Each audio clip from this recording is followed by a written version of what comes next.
On va, enchaîner avec le Nvidia, première capitalisation mondiale, le concepteur de puces liées à l'intelligence artificielle, doit publier ses résultats très attendus évidemment ce mercredi et sa valeur continue d'accélérer, plus 41 en un an.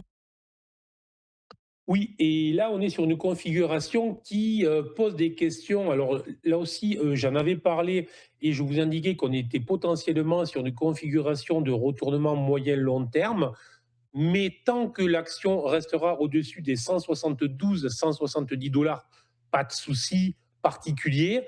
Mais si jamais l'action venait à casser cette zone-là, cette zone support, attention, on pourrait avoir là une accélération qui serait probablement, je dirais, dramatique pour les indices américains, parce que ça pourrait la conduire autour des 121, 122 dollars, donc autrement dit une baisse plus que sérieuse, et on voit mal comment les indices américains résisteraient, alors que Nvidia est quand même l'action qui, depuis maintenant plus de 3 ans, mène la majorité des indices américains.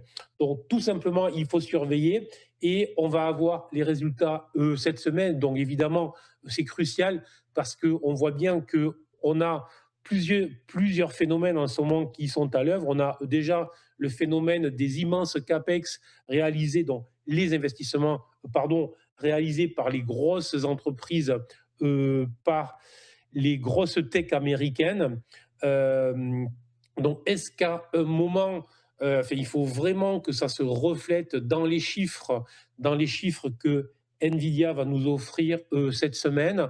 Ensuite, est-ce que justement les puces qui sont en train de rentrer en fait en concurrence avec Nvidia sont en train de prendre ou pas des parts de marché? Voilà toutes les questions que l'on va avoir lors de la publication. Et puis ensuite, il faut quand même noter, là aussi, attention, ça fait maintenant plusieurs trimestres que malgré le fait qu'à chaque fois, Nvidia est mieux publié, au final, la réaction des investisseurs n'a pas été d'une euphorie donc totale, voire même des fois, les bons chiffres ont été vendus. Donc, en résumé, prudence totale. Tant que ça tient, pas de souci. Tant que l'action reste au-dessus des 170, pas de souci là aussi. Par contre, en cas de cassure avec du volume de ce niveau-là, ben, je conseillerais vraiment de se mettre à l'abri.